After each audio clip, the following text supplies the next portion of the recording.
আসসালামু আলাইকুম রহমতুল্লাহি ওয়া বারাকাতুহু। আজকে আমরা এমন একটি বিষয় নিয়ে কথা বলবো যেটা নিয়ে আমাদের সমাজে অনেক সময়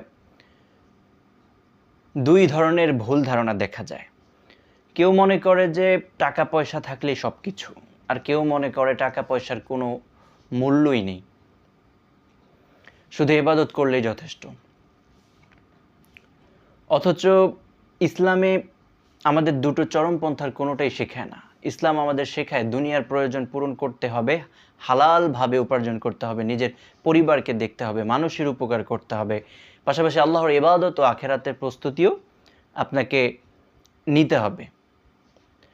একটু বাস্তবতার দিকে তাকান। মানুষ যখন সুস্থ থাকে তখন অনেকেই বলে টাকা পয়সা দিয়ে কি হবে, এত টাকা কামিয়ে কি করবে। কিন্তু যখন হাসপাতালে ভর্তি হতে হয় তখন চিকিৎসার বিল দিতে টাকা লাগে, যখন সন্তানকে ভালোভাবে পড়াতে হয় তখন টাকা লাগে, যখন মা বাবার চিকিৎসা করাতে হয় তখন টাকা লাগে, যখন নিজের পরিবারের জন্য বাসস্থান, খাবার, পোশাক এবং প্রয়োজনীয় জিনিসের ব্যবস্থা করতে হয় তখনও টাকা লাগে। তখন মানুষ বুঝতে পারে টাকা জীবনের সব কিছু না হলেও জীবনের অনেক গুরুত্বপূর্ণ প্রয়োজনের একটি মাধ্যম। মহান আল্লাহ তাআলা পবিত্র কোরআনে বলেন, ওয়াবতাগি ফীমা আতাকাল্লাহুদ দারাল আখিরাতা ওয়ালা তানসা নসীবাকা মিনাদ দুনিয়া। আল্লাহ তোমাকে যা দিয়েছেন তা দিয়ে আখিরাতের ঘর অনুসন্ধান করো, বাট দুনিয়া থেকে তোমার অংশ ভুলে যেও না। সূরা আল কসস। এই আয়াত আমাদের একটি অসাধারণ ভারসাম্য শেখায়। আখিরাতকে লক্ষ্য বানাও, কিন্তু দুনিয়ার বৈধ প্রয়োজনকে ভুলে যেও না। আরেক জায়গায় আল্লাহ তাআলা বলেন, ফাইদা কুলিয়াতিস সালাতু ফান্তাশিরু ফিল আরদি ওয়াবতাগু মিন ফাদলিল্লাহ। অর্থাৎ যখন নামাজ শেষ হয়ে যায় তখন তোমরা জমিনে ছড়িয়ে পড়ো এবং আল্লাহর অনুগ্রহ তালাশ করো, মানে টাকা কামাও হালাল পন্থায়। সূরা আল জুমআ।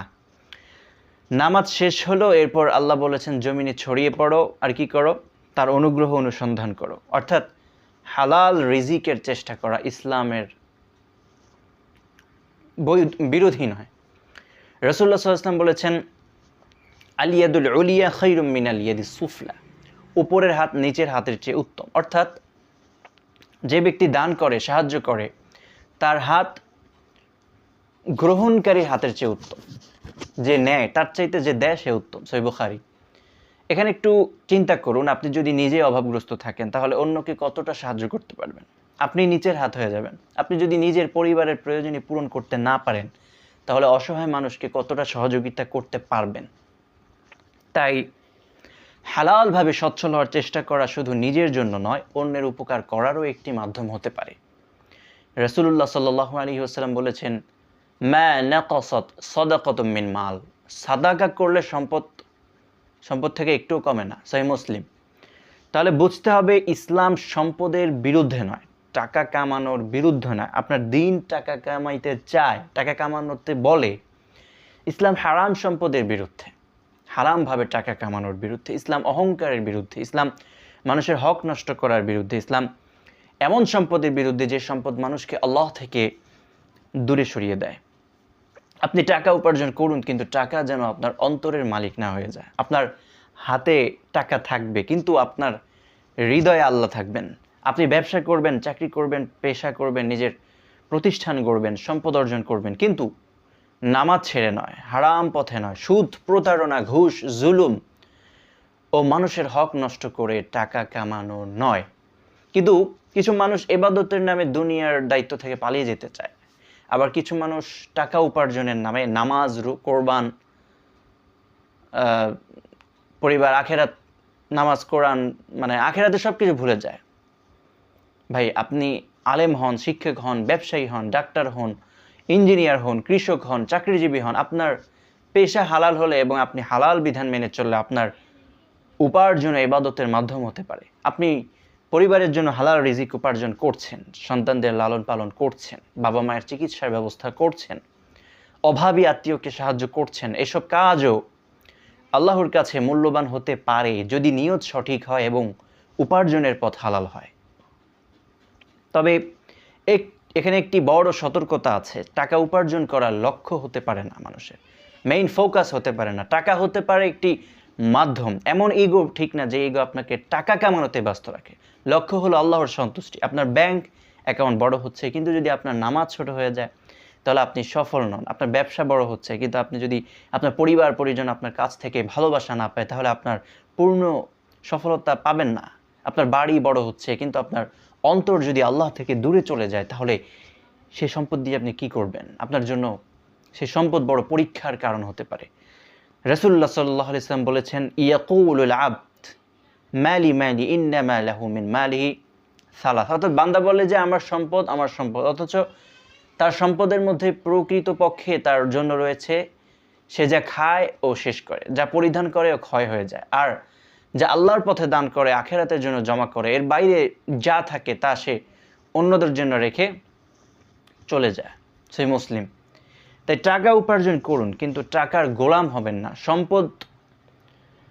আপনি সম্পদ অর্জন করুন, কিন্তু সম্পদের অহংকার করবেন না। নিজের জন্য রাখুন, পরিবারের জন্য খরচ করুন, প্রয়োজন মেটান, ভবিষ্যতের জন্য সঞ্চয় করুন, কিন্তু যাকাতের হক আদায় করুন এবং সামর্থ্য অনুযায়ী দান করুন। আর যারা মনে করেন আমি শুধু ইবাদত করব, টাকা পয়সার কোনো দরকার নেই, অল্প কিছু টাকাই যথেষ্ট, তাদেরও বুঝতে হবে নিজের উপর, নিজের পরিবারের উপর এবং যাদের ভরণ পোষণের দায়িত্ব আপনার উপর রয়েছে, তাদের উপরও আপনার দায়িত্ব আছে। ইসলামের দায়িত্ব থেকে পালিয়ে যাওয়ার নাম তাকওয়া নয়। আবার যারা সারাদিন শুধু টাকা টাকা টাকা টাকা পয়সা জমির পেছনে ছুটছেন, বাড়ি করছেন, তাদের মনে রাখতে হবে যে একদিন এই পৃথিবী ছেড়ে আপনাকে চলে যেতে হবে। সেই দিন আপনার ব্যাংক ব্যালেন্স আপনার সঙ্গে যাবে না, আপনার বাড়ি আপনার সঙ্গে যাবে না, আপনার ব্যবসা, আপনার চাকরি, আপনার হাই ডিমান্ডের কোনো কিছুই আপনার সঙ্গে যাবে না। আপনার সঙ্গে যাবে আপনার ঈমান, আপনার আমল, এবং আপনি যা আল্লাহর জন্য কদ্দামা আগে পাঠিয়েছেন সেটাই।